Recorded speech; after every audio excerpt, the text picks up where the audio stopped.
Experiment क्या है? Experimental research में अब जो पिछली हमने पढ़ी ना वो सारी सर्वे है, उनमें आपने सिर्फ सवाल नामे लिए, इंटरव्यू लिए, बस करवाए, फिर बात खत्म की। एक्सपेरिमेंट में आप एक्सपेरिमेंट कर रहे हैं, आप बाकायदा चीज़ों को कंट्रोल्ड वे में लेके जा रहे हैं। वहाँ पे आपको नहीं पता, जो बस जैसा भी रिजल्ट आए ठीक है जी। एक्सपेरिमेंटल में ये चीज़ नहीं है। एक्सपेरिमेंटल में ये चीज़ आपने बड़े कंट्रोल्ड वे में लेके जानी है। मतलब समझो कि एक्सपेरिमेंटल रिसर्च आपके अपने हाथों में कहीं ना कहीं पे, ठीक है। इसमें हम बात कर लेते हैं सेम इट इज़, ये भी काज और इफेक्ट का रिलेशनशिप है वेरिएबल्स के दरमियान। वेरिएबल मैं समझा चुकी हूँ आप लोगों को बड़ा डिटेल में। इस तरीके में क्या होता है, जो रिसर्चर होता है ना, एक वेरिएबल होता है, वो इंडिपेंडेंट होता है, ठीक है। इंडिपेंडेंट मीन उसकी को उस पे फर्क नहीं पड़ना, जो है बस ठीक है जी है। अब उस इंडिपेंडेंट वेरिएबल का आप असर देखेंगे डिपेंडेंट वेरिएबल पे। डिपेंडेंट वो जो उस पहले वाले पर डिपेंड कर रहा है, ठीक है। बाकी जो उसमें फैक्टर्स हैं वो कांस्टेंट है, आपने उनको बिल्कुल भी नहीं छोड़ना। ये जो तरीका है ये साइंटिफिक रिसर्च या कंट्रोल टाइप ऑफ रिसर्च में यूज़ होता है, और ये एजुकेशन, साइकोलॉजी और साइंसेस की फील्ड में बड़ा यूज़ होने वाला है, ठीक है। अब हम बात कर लेते हैं ट्रू एक्सपेरिमेंटल। ट्रू एक्सपेरिमेंटल में ये होता है रैंडम असाइनमेंट्स। एक वर्ड यहाँ पे आ रहा है, रैंडम असाइनमेंट का मतलब है कि आपके पास क्लास है, मैं क्लासरूम से एक एग्जांपल दे रही हूँ।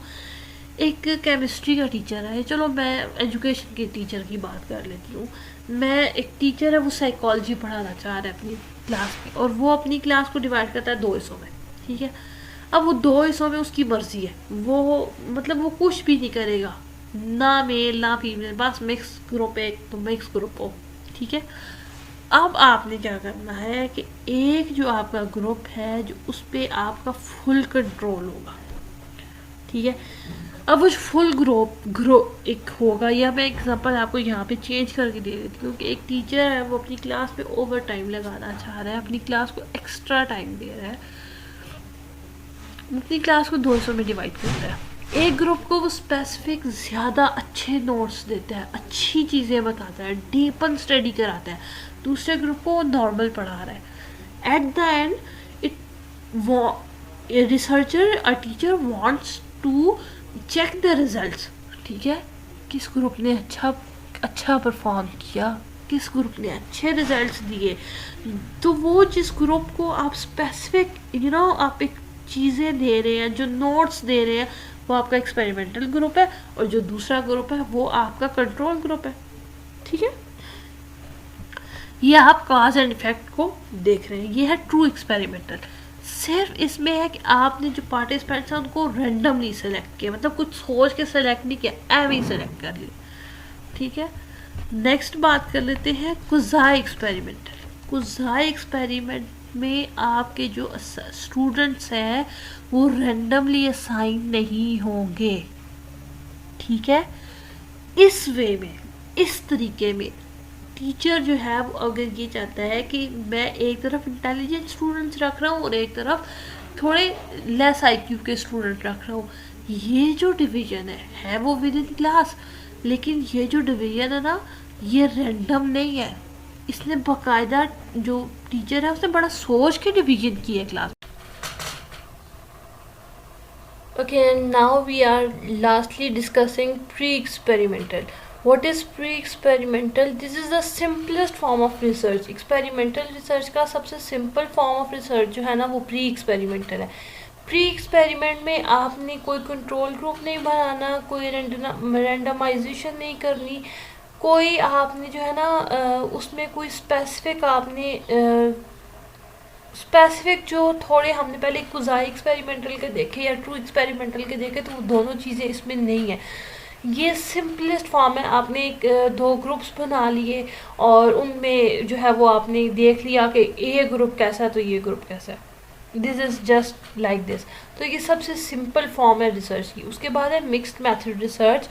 इसमें क्वालिटेटिव और क्वांटिटेटिव दोनों की अप्रोचेस को कंबाइन किया जाता है, और ये सबसे कॉम्प्लेक्स टाइप है रिसर्च स्टडी की, बिकॉज आपको इसमें क्वालिटेटिव की चीज़ों को भी देखना है, आपको क्वांटिटेटिव की चीज़ों को भी देखना है। If you are going towards, अगर आप ऐसी कोई चीज़ देख रहे हैं, अच्छा क्वांटिटेटिव में भी फिर इस तरह से है कि एक्सपेरिमेंटल को आप चूज़ कर रहे हैं या फिर आप जो है वो नॉन एक्सपेरिमेंटल को चूज़ कर रहे हैं। मिक्स मेथड में आपको ये चीज़ भी ख्याल रखनी है, और क्वालिटेटिव में भी आपको ध्यान रखना है कि आप क्वालिटेटिव की कौन सी टाइप यूज़ कर रहे हैं।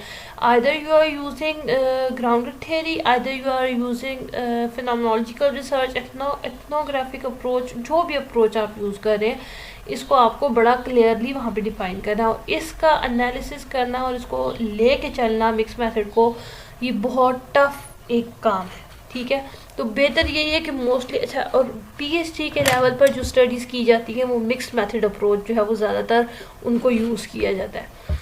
Next we have basic research. अब बेसिक रिसर्च कौन सी रिसर्च है? ये प्योर फंडामेंटल रिसर्च है, और ये उस वक्त की जाती है जिस वक्त हमने कोई प्रिंसिपल या कोई थ्योरी बनानी है। ठीक है, आपने इसमें प्रॉब्लम्स को सॉल्व नहीं करना, आपने उसमें ये नहीं देखना कि ये प्रॉब्लम है तो उसको कैसे सॉल्व कीजिएगा, नहीं, आपने ये देखना है कि इसमें जो नॉलेज है वो कितना एक्सप्लोर हो रहा है, कितनी और चीज़ें हैं वो एक्सपेंड हो रही हैं। ठीक है, एक एग्जाम्पल के तौर पे है कि साइंटिस्ट अगर वो स्टडी कर रहा है ह्यूमन मेमोरी को, तो वो बेसिक रिसर्च कर रहा है। ठीक है, उसमें उसने ये नहीं देखना, ना उसने प्रैक्टिकल चीज़ों को देखना है, ना उसने ये देखना है कि वो कितनी उसकी फाइंडिंग्स क्या है, बस उसने ये देखना है कि वो कितना जो है ना वो एक ह्यूमन ब्रेन जो है वो कितना, उसकी कितनी डीपर अंडरस्टैंडिंग है, कितनी चीज़ों की ह्यूमंस लर्न कैसे करते हैं।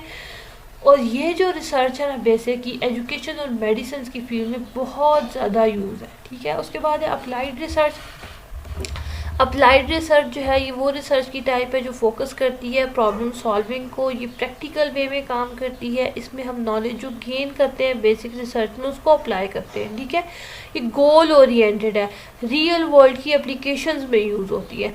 जिस वक्त आप इन चीज़ों को यूज़ करते हैं ना, मतलब अब एक एग्जांपल मैं यहाँ पे सिंपल सी दे रही हूँ कि एक हम लोग जिस तरह ना यहाँ पे उन्होंने सॉफ्टवेयर की एग्जांपल दी है, अप्लाइड रिसर्च में आपने उस सॉफ्टवेयर को यूज़ करना है। ठीक है, SPSS हम यूज़ करते हैं ना, अप्लाइड रिसर्च में हम SPSS को यूज़ करेंगे, लेकिन बेसिक रिसर्च में हम SPSS को बनाएंगे, तो ये बहुत डिफरेंट चीज़ें हैं। ठीक है, so this is the difference between basic and applied research. उसके बाद है इनकी समरी को अगर देख लें तो बेसिक रिसर्च जो है ना वो हमें अंडरस्टैंडिंग देती है वाई थिंग्स हैपन, चीज़ें क्यों होती हैं। But when we comes towards applied research तो उसका फोकस क्या होता है कि हाउ हम उस नॉलेज को उस कैसे यूज़ करेंगे उन प्रॉब्लम्स को सॉल्व करने के लिए। अगर इनको हम ये कहेंगे कि दोनों इंटरकनेक्टेड हैं, अप्लाइड रिसर्च में डिस्कवरीज हो रही हैं, चीज़ें बन रही हैं, बेसिक रिसर्च से जो चीज़ें बन रही हैं वो अप्लाइड रिसर्च में हम उनको अप्लाई कर रहे हैं।